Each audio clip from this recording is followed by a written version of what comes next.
Hey, are you Ian Nethercott, the host of the Auto Hub Show?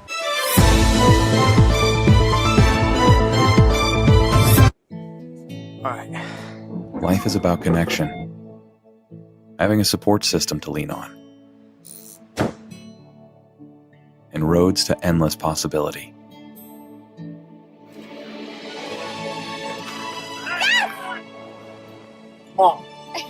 At every turn, guiding the way, we are building the connections that move you.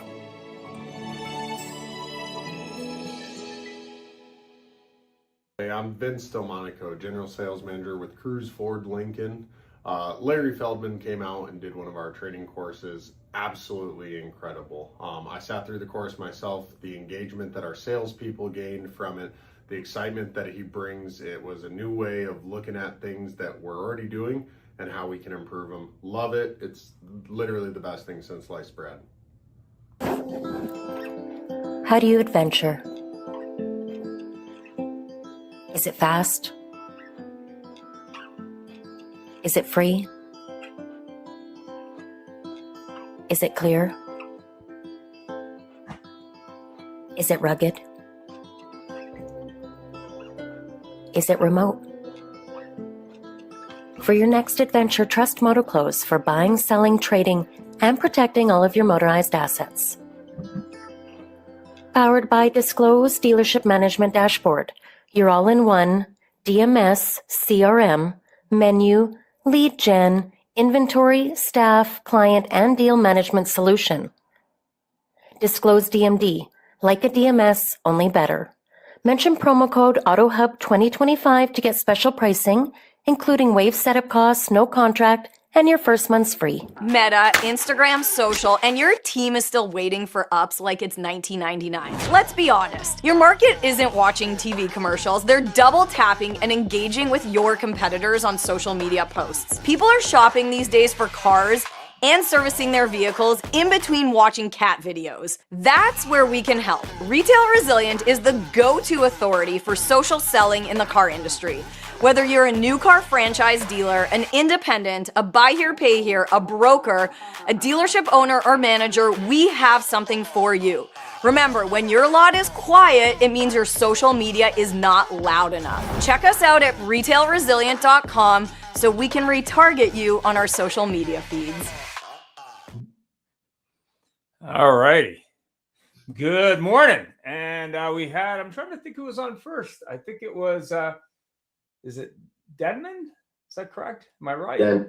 But no, ladies first. Come on. All right, no problem. So Courtney's going first. So Courtney, tell us more about what you do and tell us how to expand your commercial service department in 2026. What do you think? Well, first of all, thank you for having me. I'm very excited to be here today. My name is Courtney Sullivan. I'm the Director of Partnerships over at Kirby. And so what we do is we are the #1 mobile service platform. We help dealers operationalize mobile service. So we do it 3 ways. We have our software. So that's a key piece of what we do. We also have solutions. So we used to do direct-to-consumer mobile service. We had our own tools, our own trucks, our own technicians. We shut that down completely back in 2023.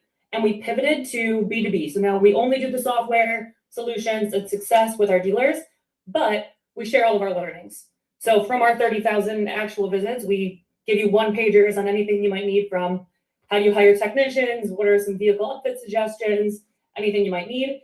And then we also have a really great success team that goes in the field and launches live with our dealers for multiple days to make sure it's not a set and forget, but becomes a real part of the business. So all things mobile service, I am your girl.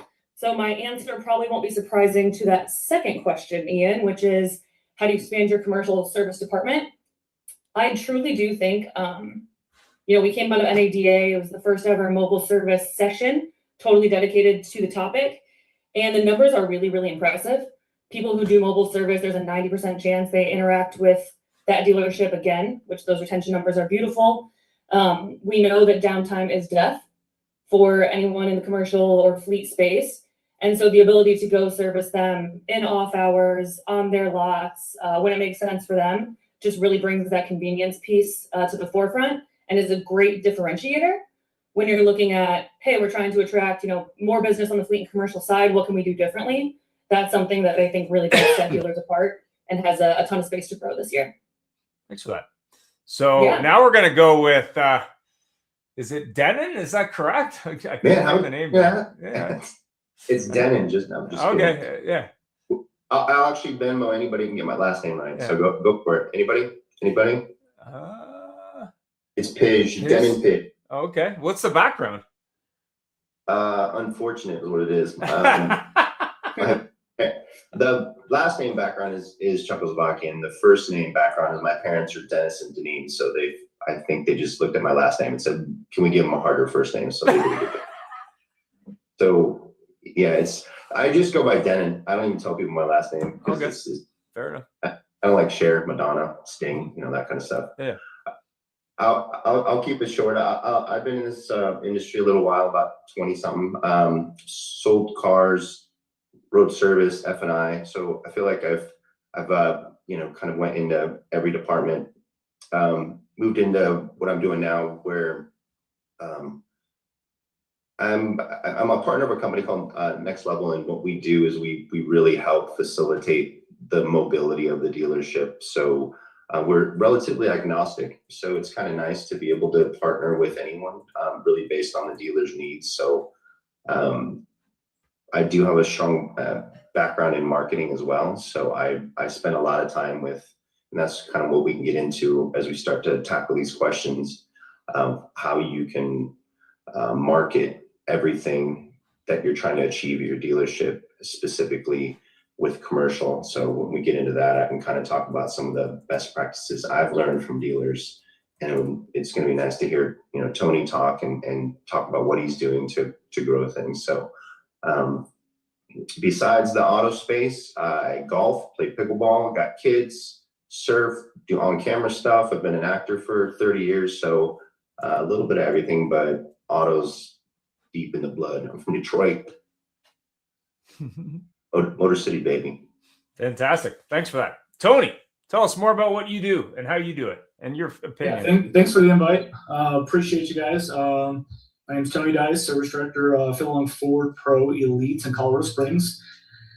Started in the industry right out of high school at a little mom and pop shop, and kind of worked my way up from just cleaning the shop all the way up to becoming a full-fledged heavy line technician, service advisor, quick claim manager. Ran the Lincoln Service Center in Colorado Springs for 7 years, won President's Award back-to-back the last 2 years I was there, and then got the transitioned into a commercial fleet center, something completely different than obviously the luxury space, but good fit with a little bit of my background in finding like niche items, obviously, that we can offer our clients and going after other businesses. So they put me here. Right now, we're rocking and rolling. Finally, 1 year under our belt in the right direction. Mobile services, I'll pair it on what Courtney said is imperative in this space. But so far, so good. Just excited to be here. Talk about how the commercial space is going to be an integral part of the automotive world moving forward, especially on the dealership side. So hoping to get into it. Thanks very much. We got Larry on this morning. I know Larry's a former dealer. I know you find technicians for dealers. What's your opinion on mobile service, commercial service? You're going to see more and more of it, and the dealers that don't embrace it are going to lose out. Every Dunkin' Donuts around my house that was in a shopping center has closed. They wanted to buy bigger space so they could have drive-through. So if people are too damn lazy to get out of their car in the morning to get a coffee, trust me, if you come then for service, you're going to be more profitable, you're going to have more retention, and you're going to make it easier. So it's not coming, it's here, and anybody that doesn't jump on it's going to be sorry. Thanks for that. Peter. Well, mobile service is one of my sweet spots. Matter of fact, I met Tony. I was working with Ford at the time. I went out, visited his location, saw what they were doing. And honestly, mobile and commercial are such a beautiful connection because you're able to do exactly what Larry said, deliver the services to the people where they want them, and it becomes a convenience. And dealers today are starting to realize that they really need to focus on marketing and taking advantage of this opportunity because it's going to help them long run to continue to make more money. But what they're starting to realize, and what I want to just emphasize is, if you take care of a customer in service and you give them that great experience, they eventually are going to come back to buy a car from you. And if you don't pay attention to that, you're going to lose that customer for life. So I think this is a hot topic. I'm excited because we got a great panel. I was very nice. I got to meet Courtney out at NADA and very impressed with their product and what they're doing, because the dealers are starting to recognize this. And I'm excited about hearing what everybody has to say today. Thanks very much. We're going to go with Denon here. What do you think is the biggest challenge when you look at commercial service? Sometimes it just starts at the OEM. You know, you obviously have Ford and GM and some of these guys that have a great asset ability to provide big commercial fleet department. So if you were to go to the other side of it and you deal with like a Subaru or some of these non-commercial centric type brands, that's their biggest challenge. The fact that you need to get creative and you need to figure out a way to reach out into the community and to let everyone know. When I was selling cars, it was imperative for us to walk the customer over to the dealership, over to the service department, just even with a demo, and not just closing the deal and saying, hey, this is your new home for your service. And if you think about that opportunity alone, if someone is a business owner and you can walk them over, introduce them to the service manager and maybe assign them to an advisor, and you realize that they own a plumbing company. And so you just start to ask all those questions. I think that biggest challenge is the fact that some dealerships, maybe I'm going to say most dealerships, don't load the lips of all their employees and help build their commercial department from the inside out. If you are a Ford or you're a Chevy store, it's a lot easier because a lot of those businesses are coming to you because they need you and you're close and all that, and municipalities and things like that are feeding into it. But as we kind of get into some of the tips and tricks and tactics of going after commercial business, I think you brought it up, Courtney, and we'll probably talk about it a few other times, is where those technicians are feeding it, to the person out at Chick-fil-A. If I'm a tech and I'm having lunch, why are we not loading our techs lips with the pay plan and giving them motivation and giving them, the ability to market for you at the dealership? Yeah, fair enough. Tony, when you're looking at commercial service, when you started in this role, did you have a commercial service department? Was there something that was a challenge as you implemented that? I mean, what did you start with something? I mean, what happened? Sure. So Ford Pro for us actually falls under our main store called Ford Motor City. Mothership store, first store that started all for Phil Long. The commercial business at that store, it's probably about 30% of the business in that service department. Pretty good following. So they saw the need of, hey, let's open a store. I don't think we did it exactly right off the get-go. We kind of tried to say, hey, we're going to let the commercial business still go to that main store, and we're going to try to grow our business.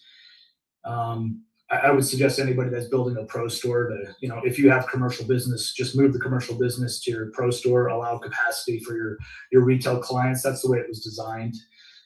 Typically, you want to pull your commercial clients over to the commercial fleet center and allow for that capacity to kind of fill its way in at both stores and grow them together. If you're going to have the infighting, it's just going to be disastrous, unfortunately. Obviously, two different approaches, really. I mean, you got commercial fleet or commercial where, their expectation is uptime, right? They want their vehicles out on the road making them money. So if they're at the dealership and they're down for 2-3 weeks, well, I mean, look at the revenue. So capacity, and then obviously speed of repair is going to be the most important things for that facility itself. And that's why Ford has pushed real hard on the pro centers and launching those, is because they've seen that opportunity to recapture that market that's been ignored for quite a long time. So fair enough. Thanks for that. Courtney, what do you think? First of all, yeah, love what the guys said. I think something we key in on quite a bit in terms of just the changing landscape and just, where is that competition and what do we need to focus on is, if you look over the last 10 years, there used to be 28,000 franchise OEM dealers. There's now 18,000. So throughout the United States.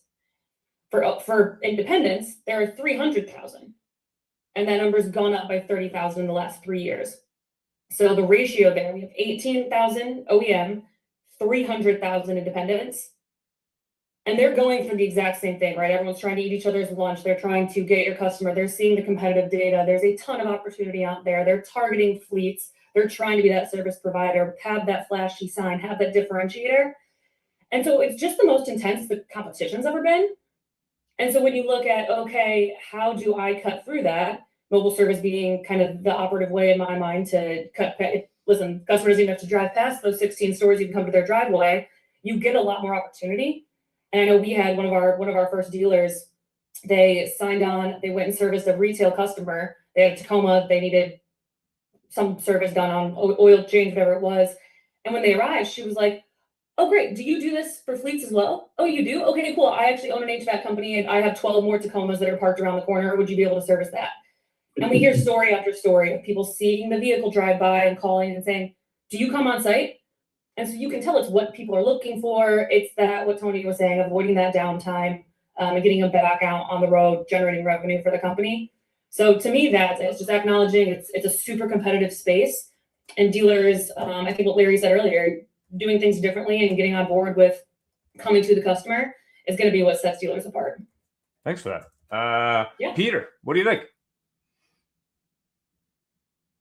I mean, well, I think very good information. One of the questions that comes to mind is we're talking about different audiences. And what I'd like to do is maybe hear from the panel a little bit about how are they reaching out and building the business? Like, are they doing specific marketing? Have they done any marketing like Courtney was talking about, where you're dealing with a retail customer in service and all of a sudden they find out, oh, wait a second, you do commercial as well. Are you doing any marketing like that? And how are you promoting that internally? Because the other thing that Dana mentioned was, and I will tell you from my experience, most salespeople absolutely positively do not do this. Larry, I think you'll agree with me. They do not do an introduction to service, which is a huge mistake. Especially, I've been in dealerships where the commercial service, the commercial fleet department doesn't even walk over and introduce the new fleet customer, when they sell them a fleet of vehicles. So I think that internal marketing needs to be done, but I'd love to hear from the panel what they're doing at their store and their experience that's working really well for them. Well, first of all, the incredible stupidity, and Ian and you have heard me say it multiple times, every salesman should walk every customer back to service and say, hey, by the way, if I'm lucky enough they're in your business, these are the really nice folks that'll be working on your vehicle. By the way, our oil changes and our tire prices are just the same as what you'd find outside, only you never void your warranty because we use factory parts and we're completely, certified by the factory. How hard would that be? Listen, if every day I called up Ian and I said, Ian, I have a headache. Well, anything wrong, Larry? Well, I keep hitting myself in the head with a hammer. What do you think I should do? Well, maybe stop hitting yourself in the head with a hammer. Hey, Ian, next day, I have a headache. At some point, you have to stop hitting your head with a hammer because every dealer has the same damn problem. They're losing retention in service. Well, they're losing retention in service for a variety of reasons, but two of the most primary reasons are we don't introduce people, we don't make them feel comfortable, we don't give them the advantages, the wisdom, the what's in it for me if I service here, and we don't display the things that other people display. You folks aren't going to believe this, or maybe you will. I still see dealerships without tire displays. The amount of business the dealers lose because they don't have a tire display. And the fact that we've forgotten that service people are salespeople. The only difference is a service advisor has 30 people to talk to in the morning. Your salesman's lucky if he gets 3 all day. So we're still facing the old, well, do you have an appointment? Or just making it really difficult or a pain in the neck. So again, it's everybody's tired of the Einstein quote, but it remains true. The definition of insanity is doing the same thing and expecting a different result. When Tony, I did really good during COVID because even though I couldn't go into dealerships and train, I have a very strong tech and body shop tech and recruiting business. And the one thing that our government screwed up as our government is deemed essential was service. Well, if the government, which is the most screwed up entity on earth, right? We all agree that they can't get anything done and money means nothing. If even they realize service is essential, maybe the dealerships and GMs should realize they're essential. Courtney, how many times have you come across a GM and you talk about service? He goes, I don't worry about that. Well, maybe you should. Yes, ma'am. Yeah, thanks for that, Larry. So, Tony, I mean, when you're marketing to the commercial side versus just a regular customer, do you market that differently? Do you have a separate budget for that? So hold on, I want to comment on one thing. Yeah, go ahead. Yeah. So I did very well during COVID too. We did a fantastic job at Lincoln doing pickup and delivery and making it extremely convenient for the people to get into service. We did essential oil or free oil changes for essential personnel, no charge to anybody that was like nurses, doctors, essential personnel, right? And we turned every single one of those free repair orders into $1,100 plus per repair order. That was the highest in my group as far as what we bring in for dollars because we were convenient. So I love the fact that he said he did well in COVID. I think the people that absolutely went after it and made it easy for people did very well. And they probably made one heck of a name for themselves. So, hey Tony, I don't mean to interrupt you, but you said two magical words: easy and convenient. 100%. Everybody hates Amazon. They're this giant company that eats small mom and pop stores, but everybody uses them because if you really need something, you hit a button and the next day there's a package at your door. Right. Staples has a big easy button. That's what we need to be. Not problem makers, problem solve. Oh, that's no problem. We'll take care of that for you. Absolutely. Yeah, and here I've talked to a lot of, since you brought up GMs, where it's kind of a light bulb goes off with them is, why are we not selling this dream in the F&I department? You know, and it ties it all back to mobile. I'm obviously extremely mobile biased too. And so, you know, how hard is that to be selling to a commercial customer and you're saying, hey, we have mobile, and oh, by the way, I'm going to sell you this prepaid maintenance, and why don't we go ahead and schedule your first mobile visit right now? So you know, I know it's a sticky subject to talk about with reinsurance and what the dealer, the actual partner, has the opportunity when they have their own reinsurance program and they're selling these F&I products, and you can come in and say fleet, and you know, Tony, when you're saying you got like 30% ratio of your fleet business, that's massive. If I'm starting to increase my F&I product sales through my fleet department, and then I'm able to couple it with mobile, it all brings it back to training and support and getting a GM to have his or her lips loaded that way, and then bleed it all the way down to the salesperson. If I'm a fleet salesperson, I need to be talking about all these things, and then I'm walking them into F&I and introducing them to the F&I manager to close the deal. Already have mentioned that we have mobile, already have mentioned that we're going to do a prepaid maintenance, and already pre-selling these things. Because not only do a lot of salespeople not introduce the customer to the service department, they also don't have a symbiotic relationship with the F&I manager and are being trained appropriately how to talk about these F&I products, which are going to bleed into retention and going to bleed into more revenue for the dealership. So, and have you ever been to Five Guys? Yeah. Okay. I'm the world's pickiest eater. Ian's gonna laugh at me because I live at Five Guys, and every damn time I go to Five Guys, I order a plain burger. I'm that guy, Courtney, and a large drink. And every damn time, they have never missed it. Then they say, "Would you like fries and a shake?" Not once. So here's somebody wearing a Five Guys hat and an apron that's asking, but we can't get people that want to make $100,000 or $200,000 a year to ask. Yeah. 100%. Yeah, I mean, when you look at prepaid maintenance, very powerful program. I had the opportunity not only to work with Ford dealers, but other manufacturers who had that program. I mean, how can you argue with that program? I mean, it's like the best program ever, not only for the customer, but also for the dealer to say, hey, why would you not want to lock in your service price today for the next 4 or 5 years or however long that term is? But more importantly, I think Ford is one of the first brands to really do very, very well with that program, and others have followed suit. But That's a great way to lock you down to that service department, whether it's the selling dealer or another Ford dealer if they move. But it's a huge opportunity if you pre-book that first prepaid as a remote service, especially for commercial, because we know they're busy. Tony, do you have a thought there? Yeah, sneak peek. Ford is actually coming out with a new commercial maintenance package that will allow them to actually, and extended warranty, that will allow them to opt into the extended warranty. It used to be within the first year. Now it's within 40 months. Wow. So they've actually extended that quite far out. So you can opt in to get an extended warranty on a commercial vehicle 40 months out.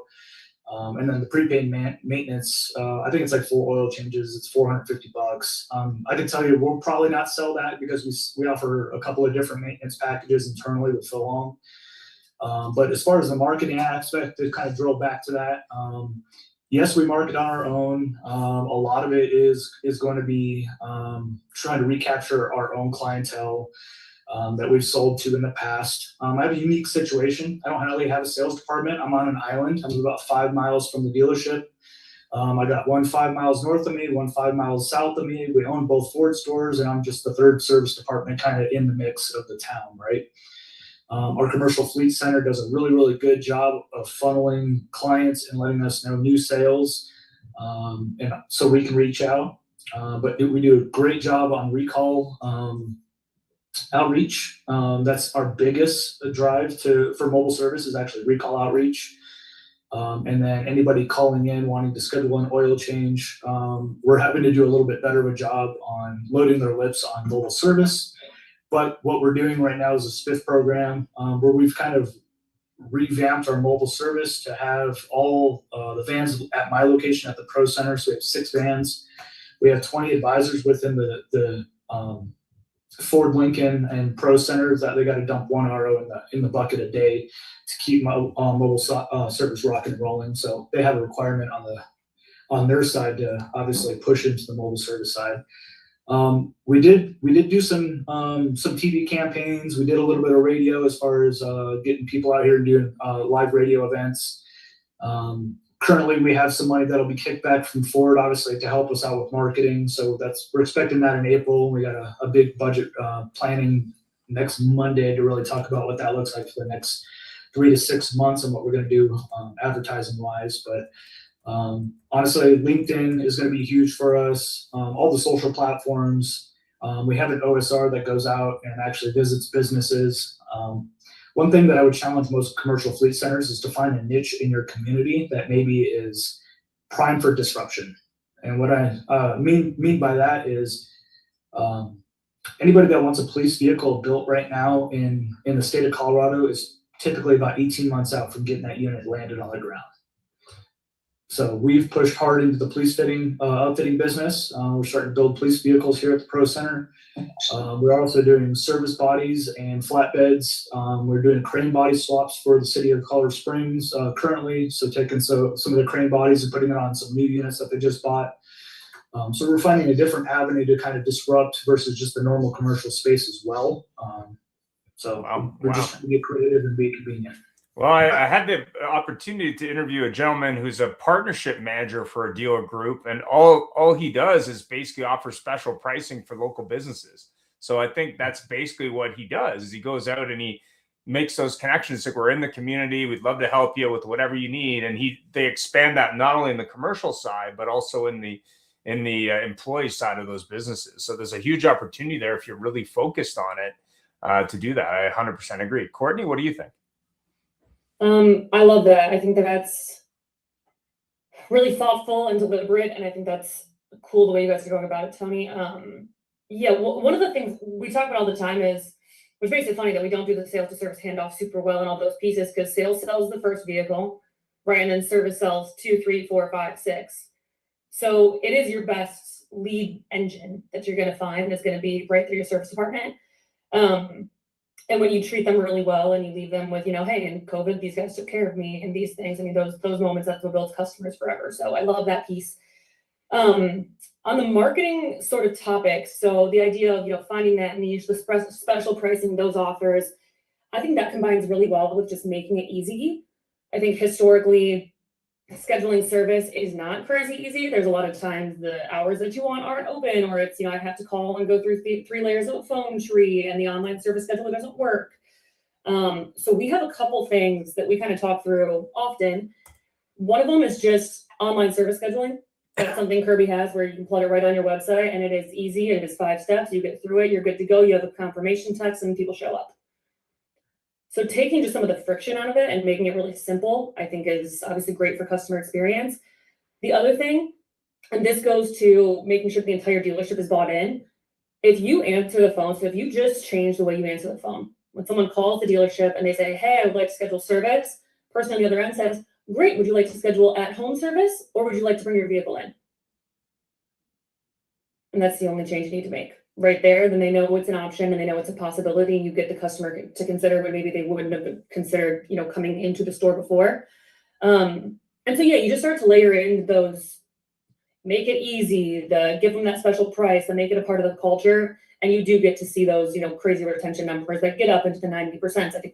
I think it's Ford's numbers actually, that since they've done mobile service, anyone they interact with, over a 90% chance they're coming back to the dealership. So when you tie it all in, it's really a great picture.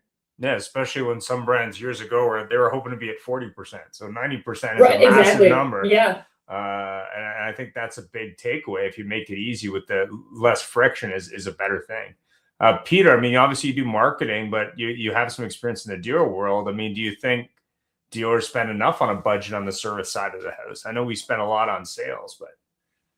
Absolutely not. I think that's a big area where they're making a huge mistake. And one of the things I want to share, I always like to leave some little nuggets. One of the things that one of the dealers I visited in Florida did extremely well was when they buy their trucks from Ford, Ford sends them to them, and the Ford branding on their trucks is fabulous. Ford did a great job of making the trucks look really nice for Ford. They do a really lousy job of putting any branding on for the dealership. Their name is in a block letter. So what this dealer was doing was when those trucks came in, he sent them over to a wrap shop and added on to the trucks with all customization to really make their phone number, their website address, their online scheduling, all of the things to really make their truck stand out and be branded for their dealership. So one of the cheapest and most impactful ways to grow your commercial division is take all your trucks, look at them, and have somebody come up with a new wrap package for them. You gotta keep the Ford stuff on there because Ford wants their stuff on there, but you can add to what they have to make it more personalized and make your truck stand out from all of your competitors in the market. The other thing is you need to devote some budget to marketing for your commercial department because selling a commercial customer is different than selling a retail customer. You're going from a B2C marketing to a B2B. So you have to have some money where you can be marketing and reaching out to those people where they are, not just expecting that you're going to pick them up through your standard advertising. Because quite frankly, in my experience, your normal advertising is not going to get the commercial customer. You need to be very targeted with what you're doing. Fantastic. Denon, what do you think on the commercial side? Well, I really Tony's comment about the niche marketing and the strategy around that. A little cheat code. Since you brought up that small company, Larry, called Amazon, I got to start using. What is it? Amazon.com. Okay, I got it. Is you can go after these distribution centers, and I have a lot of commercial dealers go after their specific DSPs. So those distribution centers in your backyard, a lot of times it's owned by 2, 3, 5, 10 individuals that own 5, 10, 15 trucks. And a lot of dealers don't realize this. That is a very specific niche market to go after because they have to maintain those trucks, obviously. They also have to wash those trucks every week. They also have to make sure their mirrors aren't broken and all of these things that are non-recall associated, because I know we're dealing with the Rivian potentials and the other ones that are OEM specific to my dealership, let's say. So you really can focus on a mobile strategy to go after these DSPs, to lean in. I do have dealers that have an actual business development type a team at a dealership that are making those outbound phone calls. So they're being very strategic, very deliberate. And to go after an Amazon hub is huge. A lot of these outlier type of dealerships have these hubs just show up, and all of a sudden they have this massive opportunity. And if they don't have that just showing up in their backyard and going after it, they can go after all those municipalities, like Tony was saying. And if you really hone in, and I realize that some of these, whether they be the police departments or some of these city municipalities that you got to do a bid for, then it also helps you create that special pricing for those fleet and commercial divisions. So they all kind of start to work in together. And I think, everyone's made the point consistently that it has to always start at the dealership level, and everyone needs to be trained. Courtney, you said it best, loading the lips of everybody picking up the phone. I can walk into 10 dealerships today, which I will. I'll do this, and I'll report back to you guys by the end of the day. And I'll ask random employees, do you guys have mobile service? Do you guys have, and I'll ask these questions, and they're like, no, I don't know, And so the fact that people at the dealership don't know what we have, and that goes along with the whole commercial department and we're all beating the shit out of these salespeople, these poor salespeople that don't sell right, but they don't introduce their fleet customer to the fleet service department. That's bananas. So we have to go all the way back to basic sales 101. Like, what are you saying to these customers on the demo, and what questions are you asking them? And you found out because you're asking the question of, what do you do for work? And they say, I own a plumbing business. You're like, oh, well, hell, okay. I know I'm selling you a Lamborghini right now, but why don't I walk you over to my fleet department and introduce you to my fleet service manager? So it just goes back to all the basic stuff that I think we all miss on. And by the way, I want to make a comment. I'm proud of everybody on the call. I know Larry's going for his 25th cup of coffee, but I'm proud that nobody said the word AI yet. So I was going to do a drinking game at the beginning, and we all take shots of tequila, and I can send you tequila on the next call. But congratulations, guys. Nobody said AI, so I appreciate that. I feel like I needed to get my AI lower back tattoo at NADA because it was literally being said every single minute of every single day. You mean there were some companies in the AI space at NADA this year? I saw one. They were tough with one or two. Yeah. One thing I will say, following what you said, if I was selling cars today, I think one of my biggest sales pitch in my whole presentation would be the fact that we offer mobile service. So I was selling somebody a car, I'd be first thing I'd tell them, did you know, by the way, you don't ever have to bring your car in for service unless it's something major, because we have a mobile service team that's phenomenal. They will come to your home, change your oil. They're going to change your tires. They're going to take care of you. I mean, I think that would be one of the best selling tools for a salesperson. Schedule the appointment right now. I just sold you a car or a truck or whatever. I'm going to schedule your mobile appointment, because if you think about it, if I just bought 15 ProMasters, am I not telling you that they're all going to be maintained in the next 30 days or 90 days or whatever I already talked to you about? And if I was a good salesperson, I asked you how many miles are these trucks driving every day, week, month? And I say, oh, cool. You know what? You're going to need oil changes in 45 days and inspection. And why don't we go ahead and send our mobile unit out that can wash your vehicle too? And we're going to wash them all out. And next thing you know, you're picking up mobile wash on a consistent basis. You want your trucks washed every single week, right? All right, cool. We'll actually show up and we'll do them in the middle of the night. And then I know we didn't really get into it, and maybe we can chat a little bit more. And that'd be great to hear Tony's perspective on pay plans, but hourly, and Larry, you probably can speak to this really well. Having the ability to offer different times for technicians to work is pretty massive. If I meet someone and they're like, this is my third job coming to you, I have to work 2 other jobs to survive, but I can only work from 6 p.m. to midnight. Cool. Mobile tech fleet done. The smart dealers are already offering split schedules and different schedules, because when I got into the business, it was real simple. How much money can I make? Nobody cared about anything else. Today, there's 12 other things that matter more to them than the money they make. Just like every sales team, I counsel them to make one of your perks that if they achieve a certain CSI level or a certain amount of units or gross, they get a Saturday off. It doesn't really push anything, but Peter's idea to do the wrap, that's a one-time expense. That's a constant advertisement and profit maker. But Courtney, we're still at the stage where, why is the handoff so difficult? Because you can count on one hand, if you had an industrial accident, lost 3 fingers, how many dealerships are having sales service meetings? Well, and one thing, first of all, super funny. I'm gonna use that in my own life. One thing we always recommend, so when someone's starting mobile service, and this helps with the sales service handoff, doesn't solve it, one of the first things if your store is offering that, go do the general manager, sales manager, your commercial fleet manager, go do mobile service for them, for one of their family members. Let them actually see what you can do. And that way, when they're talking to a customer, it's not a, oh shoot, I have to sell this. It's a, okay, by the way, this is exciting. We have this, and it does make things easier. Just as like a best practice tip as you get started. Yeah, I mean, when you look at it, and maybe Tony can speak to this, if I'm doing a commercial fleet and I'm doing one vehicle on that fleet, I may pick up other fleet business just because maybe the dealer that sold the other vehicles isn't doing that. Is that something you find, or from an expansion point of view? Of course. I mean, you walk into a new client and you do one oil change for them and they're wowed, right? I mean, obviously you're going to pick up some more. And if they have a buddy that has, a partnering type business, I mean, typically that word of mouth does start to spread. I think one thing we do very well on at least our sales to service handoff, I created a bunch of basically complimentary flyers that the fleet manager or fleet salesman hand off to the buyers of their fleet vehicles for however many units they bought, but it's only good for mobile service.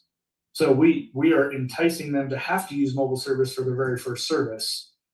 I pay for it, not a big deal. In fact, any new account that my OSR goes out to, I say, hey, offer 10 free services right off the bat mobily. I'll take care of them because I just want them used to us coming to them. At this point in time, I want to go to them. I want to take care of the service. Not a big deal. I'm using it as advertising essentially versus, I mean, that's kind of part of my advertising budget at that point in time. But I want them used to us going to them and making it convenient and easy. And then they're not going to want to go to anybody else. So is it always like when they sell a vehicle, is it always book the mobile first? Is that what you're doing? And then you're spreading that?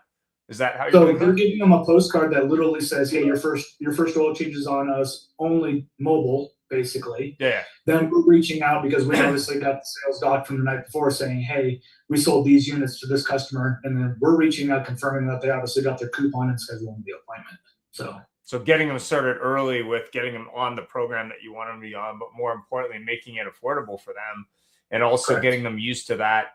You don't have to come in necessarily. You can do it mobily, right? Correct. The important thing that means us, we're leveraging pick up and delivery at that point in time. Go ahead, but the important thing that he's talking about too, which I don't want anybody to miss, and this is a takeaway, he's making sure that somebody follows up with the customer to make sure they got the marketing piece and scheduled it. The follow-up is a critical piece. Wouldn't you agree, Tony? Correct. I mean, you can hand out a coupon. How many times have we all been handed out something from somewhere? Maybe you went to a show and you got a free coupon to go to dinner at some fancy restaurant. You kind of just put it in the glove box. I'll go do that. And sure enough, you go, oh, that's expired. I should have gone and done that, right? And good for me is I don't put expiration dates on these things. I really don't care. I mean, the goal is to just get in front of these people one way or another. So, I mean, somebody else takes advantage of it and it's a Dodge customer, great.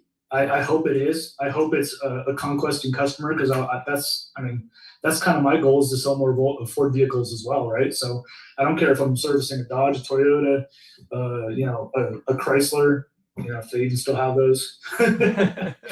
Another area that you can empower your technicians is to train them up on how to give appraisals, or at least a sticks and spit appraisal, and then spiff them on a trade-in opportunity or spiff them on a new client situation for whatever reason.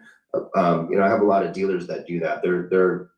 And I'm not talking just commercial, but it works amazing for commercial because if you think about it, if I'm out there doing a mobile service for a customer and one of their vehicles is kind of beat up and I go ahead and do an appraisal, or I get my used car manager or my fleet manager involved on the phone remotely and do an appraisal, and next thing you know, I'm getting a trade-in situation.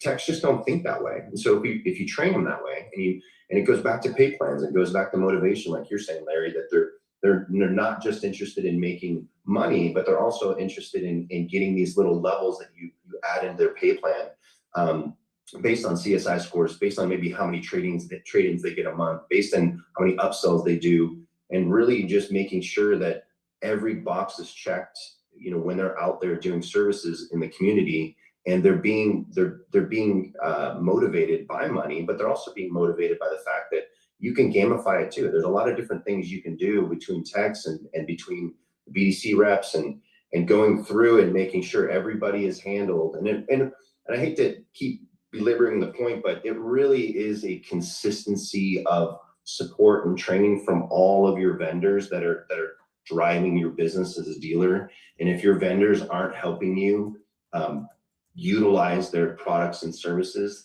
that's where you have to really kind of have a come to Jesus and say, well, what am I doing? Am I just spending money and walking away from stuff, or am I going to lean on people that are going to actually help me be successful?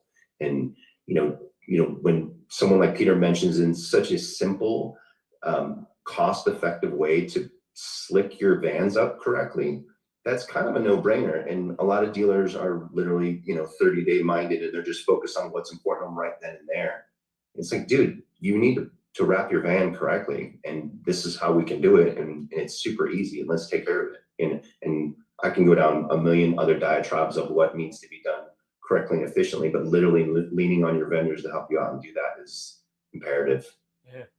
So what do you find is the best tactic in your experience? Well, let's start with Courtney on this. The best tactic to expand, to get this really rolling. Like, let's just say I have a service department, I have a mobile service department, maybe I have commercial. I really want to grow it. Like, what have you found talking to a lot of dealers about what the best way to move that needle forward? Yeah, I think the thing to be aware of, right, is that it is a new business unit. Yeah. So we're very used to, or dealers are very used to operating within their four walls, and they're good at it, and it's honed, and you can see all your people. And so the idea of having someone leave the store who's maybe a technician who you didn't classically think would be someone who would be selling for you or doing appraisals, like Denim was saying, it is scary, and you're not going to be great at it at first. So it does require that consistency of, okay, we're going to iterate, we're going to try things, we're going to work on it. It's not set it and forget it. I've also noticed, I genuinely think there's probably 5-10 dealers I can think of off the top of my head who are really good at mobile service and who want to share all of their knowledge, all of what they've learned, all of the training and the partnerships they do have. So I do think the space is very like rising tide lifts all ships type of mentality right now, where it's like, let's get into this, because the more that we talk about it, the more customers know about it.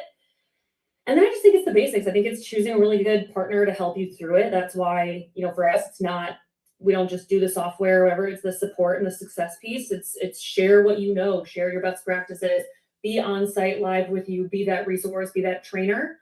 I think that's huge. And then you just have to make it a part of the entire dealership. That's why we recommend, do mobile service for your sales manager, for your GM.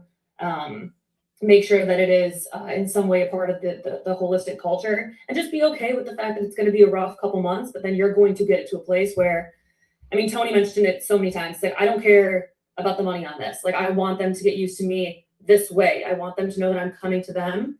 It drives CSI, it drives retention. It doesn't become even about the dollar and cents, beyond the fact that it does make money in and of itself. So yeah. I think it's just manage the growing pains, have good partners, and then I think rely on the dealers who are doing it really well. I think they're ready and willing to be a guiding light.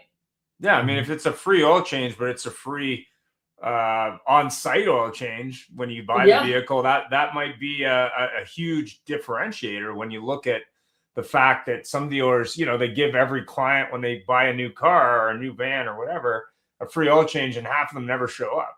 So what does that mean? That means that there's no real value to that, as Peter said, with coupons.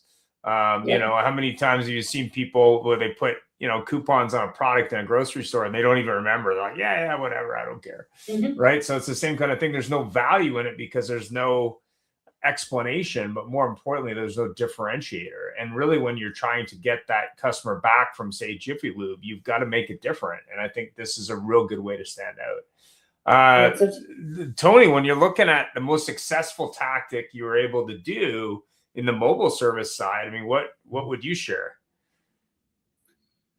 Courtney kind of hit it on its head. The right technicians, the right people. I can tell you right now, it took me, because I launched mobile service for Lincoln, it took me a year to recruit the right technician. This guy was, a senior master technician. He's older.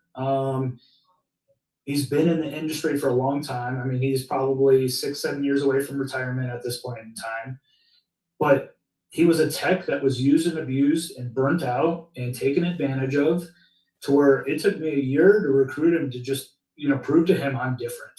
I mean, I'm looking at pulling him in. I'm looking for somebody that's very educational, somebody that cares about the customer experience, somebody that wanted to make a difference in a positive light. And I can tell you, he's my most sought after mobile technician. That anytime we get a call in, hey, we want a mobile service, we want Greg to come out. Greg is the guy that is hands down most requested. So I'm now trying to mirror and mimic that hiring process. It doesn't necessarily have to be somebody that's going to retire in 6 years, but somebody that has the same kind of mindset, that wants to go and educate the customers, give them a great customer experience, cares about the customer's well-being, is there to do a good service, isn't a fly-by-night type of person, wants to get it, we're looking for people that are invested in the vision of what we're doing. I would say that is very, very impactful in the commercial space, but I would say the most important thing is relationship building within your fleet departments, as far as the fleets that you're going after, building good relationships with those fleet managers and or owners of those companies, and making sure that they have complete faith that you're going to do right by them. So making sure that you are going to keep costs down where you need to be, obviously keep their vehicles, limited downtime, stuff like that. We've launched a very, very unique program. It's a Repaired for Life program in the commercial space. It's a big risk on our end, but I think it'll reap some rewards in the future. So case in point, we replaced a 6.7 liter Power Stroke motor. It's repaired for life as long as they come back to us. So at this point in time, they're going to pay our full markup, full pricing, but 10 years down the road, as long as they've done their maintenance with us and they've done what they're supposed to be doing on the engine, that thing fails, we're going to replace that engine, and it's going to get re-enrolled in that program as long as it keeps coming back to fill long. So fantastic. Larry, I know you don't recruit technicians, but obviously that some technicians may not be ideal for mobile service because they have to sort of self-manage, right? So that's an interesting point that you've got to obviously pay attention to. Have you had any discussions in that area there, Larry? Well, sure. It's like everything else. You need to find the right person for the right job and the right job for the right person.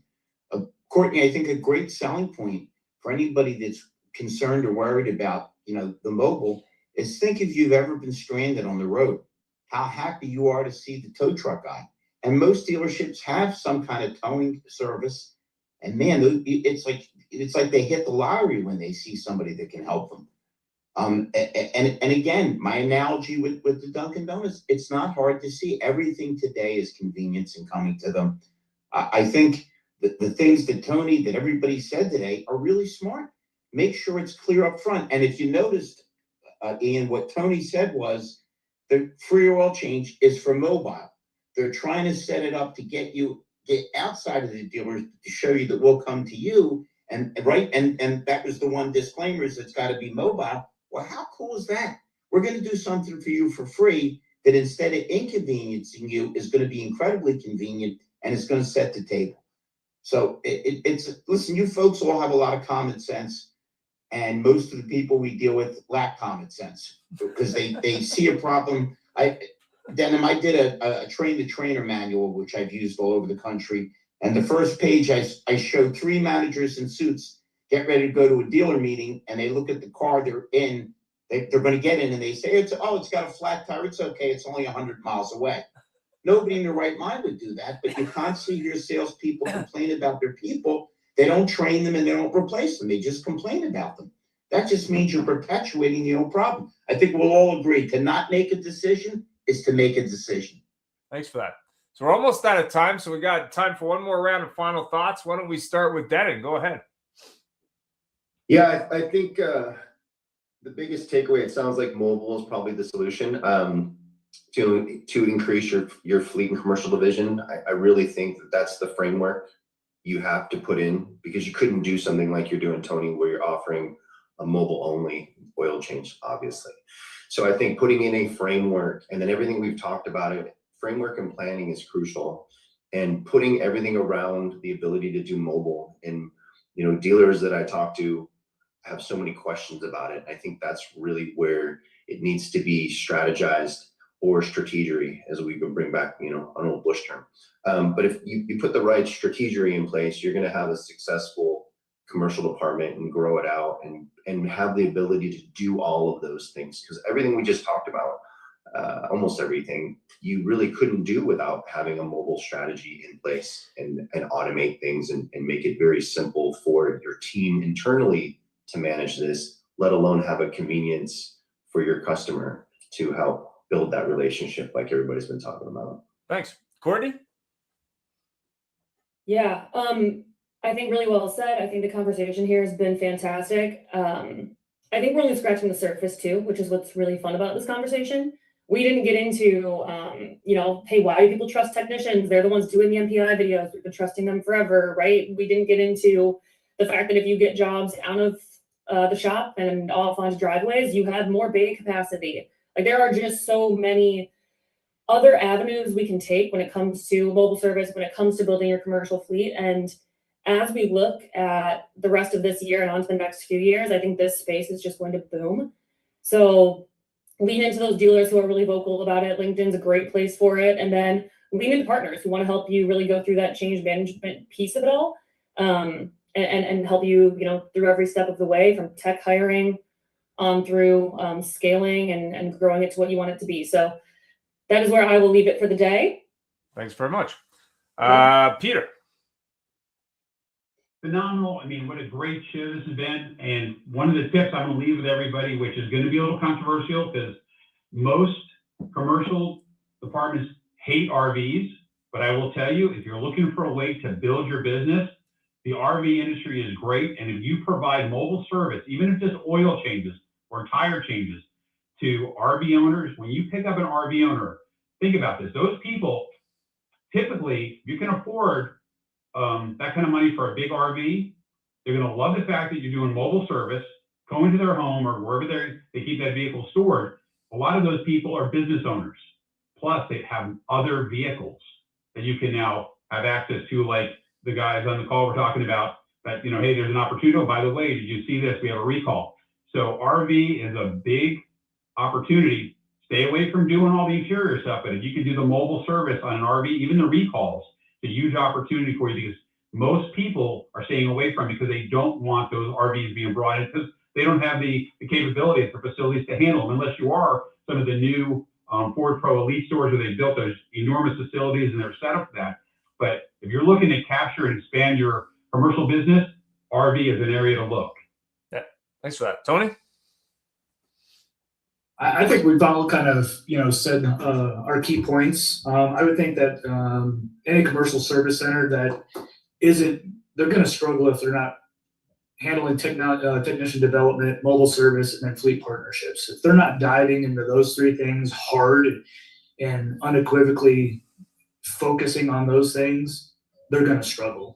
I mean, you really got to build some partnerships out there. You got to really push into mobile service and making it convenient for your clients and your technicians who are your lifeblood of your facility. If you're not training them, keeping them up to date with the latest and greatest, and keeping those tools that they need to get the jobs done efficiently, you're going to struggle. And unfortunately, you're going to see that by your fleet partnerships kind of dwindling because they can't rely on you getting their vehicles out in a timely manner. So thanks. Larry, last word. Yep. Well, Tony, what's your last name? Last name's Dice. Go to the craps table and throw some dice. Perfect. Okay. I'm only asking because I'm going to reach out to Courtney and Denham and you through LinkedIn to see if we can make a connection. Maybe we can do some networking. I'm trying to get over my initial shyness, and you folks can help me do it. For sure. Thanks very much. Have yourself a great day, everyone. Thanks for the input, and have a great week. Thank you. Yep. Thank you very much.